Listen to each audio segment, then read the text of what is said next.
All right, Brad Holmes was one of a few GMs. Says the Lions Texas GM watch Oregon's Kayvon Thibodeaux in person on Saturday. Okay, let's talk about it. Thumbs up the video, share the video, subscribe to the channel. Wondering about the orange? It is Halloween week. So at the end of the week, then we hop into Thanksgiving and those holiday shopping time. So hopefully everybody is safe and sound and has plentiful of money this holiday season. And hopefully nobody get laid off and nothing like they know how to go. But here we go real quick. See, here we go. It says two general managers who might own the first overall pick in the 2022 NFL draft scouted one of the top prospects in person Saturday. Lions GM Brad Holmes, Texas GM Nick Casario were at the Oregon UCLA game scouting pass rush Kayvon Thibodeaux, according to Oregon. Thibodeaux is regarded by many as the best player next year's draft, although quarterbacks are usually first overall. This is a year none of the top quarterbacks have separated from the pack as number one overall prospect. So Thibodeaux can easily go first overall. And Oregon's win over UCLA. Thibodeaux had 2 sacks and 4.5 tackles for loss. So yeah, he showed up. Okay, and people say he just injured too much. That's what y'all saying in the chat. We would have did a live stream this morning about the game with the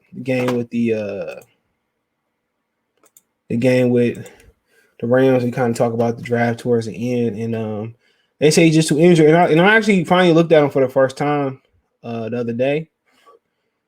Today while we was on live, and he looked. The one thing I like about Kayvon Thibodeaux is that he plays the run really, really well. So. He can easily play the front side, but you don't draft somebody that high to play the run. You pass him to get after you draft him to get that pass. You draft him by getting after the passer, and obviously he can do that. So he's a complete defensive end. One thing I noticed was he was a little bit light. He looked a little bit thin, but one thing to consider. Okay. He is 20 years old. He won't be 21 until December. He hasn't grown into his man body yet, but they say, he just got too many injuries, and that's a huge red flag.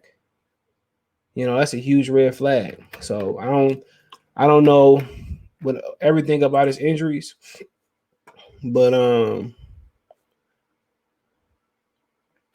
he got knocked out the Fresno game whenever this was this year. They say it was straight clothes, was rolled up by a teammate. They showing the video. Let me see. No, they show. He got elite close. He got an elite first step. And he got elite closing speed. So they won't show me his history. So he had a left ankle sprain also this year. So I mean, let me see if we go way. Let me see if we go to 2020. Give me a minute. But the little bit I seen, just a little bit I seen. So I'm trying to go to 2020. They keep showing 2021. Hold on. Let me see if I can. Keep taking me to 2020. I said 2020, not 2021. So I don't know.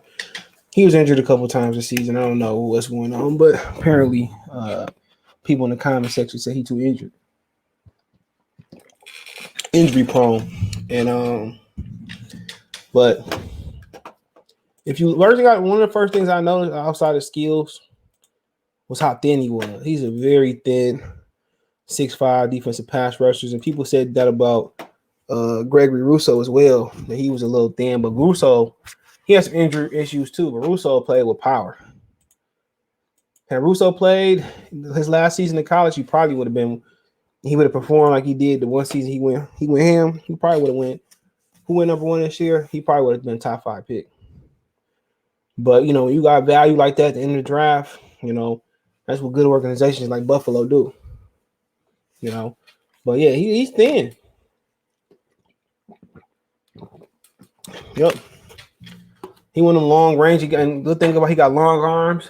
And like I said, first step, you usually get up there. You probably take a quarterback. We need a quarterback, but we do got another pick to play with. You do got assets like Taylor Decker to play with, which, people love Taylor Decker, but he hinders us from running left. With Taylor Decker, our run game has not been as successful as it is this year with him playing left tackle. Let's keep it 100. It hasn't. And but yeah, he gonna get stronger. He's 20 years old. He ain't even remotely close to getting this man strength. And I don't know what this. Hold on, I don't know what his stats look like over a 2-year period. Let's look at his stats. Is his first year playing, or sometimes you don't even know. So he played all 3 years. He played 13 games. His first. Oh yeah, he only played 7 games. Maybe because it was a shortened season yesterday. So last year, so he played 4 games already this season.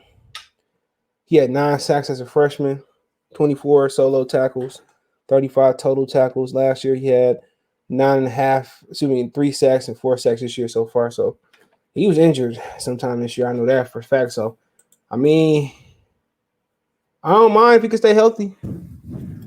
But obviously we see this season that, the Detroit Lions ain't staying healthy.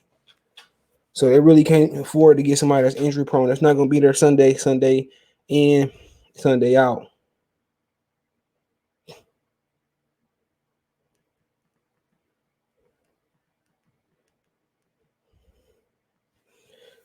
So he basically, if he come in and do what he supposed to do, he basically gonna take Trey Flowers' position because Trey Flowers gonna get cut. He's gonna get cut, so he gonna probably join the championship contender, go back to New England. You know what I'm saying? So I mean, him and Levi Anazorke gonna get him, and Romeo gonna get him some incredible length. Obviously we talked about the mock. We put up a mock draft, and one of them had the Notre Dame safety going second, right behind Kayvon Thibodeaux. So a safety going that high is crazy, but they say, I haven't seen him play, say he can play the box, he can cover. So, but like I said today, if you're gonna take a tight end and take this to the Lions, he better look like Kyle Pitts. I'm gonna keep saying it all day. He better look like Kyle Pitts, not Hawkinson. Kyle Pitts, but yeah, I gotta keep looking. Only guys I really seen was the Carroll kid, the stinky kid from cornerback from LSU. I finally seen this kid, so it's gonna take some time. I've seen a little bit of Malik Willis. The Pitt quarterback I look at, everybody talking about Pickett, whatever his name is. So yeah, we'll get around to those things when draft time come, or if we continue to be depressed with the Lions, we might do a couple early previews. But hey, let me know what you guys think about Brian Holmes showing up to Kayvon Thibodeaux's UCLA Oregon game, and he had 2 sacks and 4.5 tackles for loss. Let me know what you think in the comment section. Don't forget, UCLA got some big wins this season. LSU and a couple other people. So check out Detroit Lions Talk playlist. Thumbs up the video, share the video, subscribe to the channel. All my social media links there: Twitter's the Pastor Play, and Facebook and Instagram. If you want to reach me, hit me up. Want to make a financial donation? Cash App CJ Good 313, Venmo CJ Good 313, PayPal link description. Appreciate the love, support. One time for one time. Let me know in the comment section. Check out Detroit Lions Talk playlist. Peace.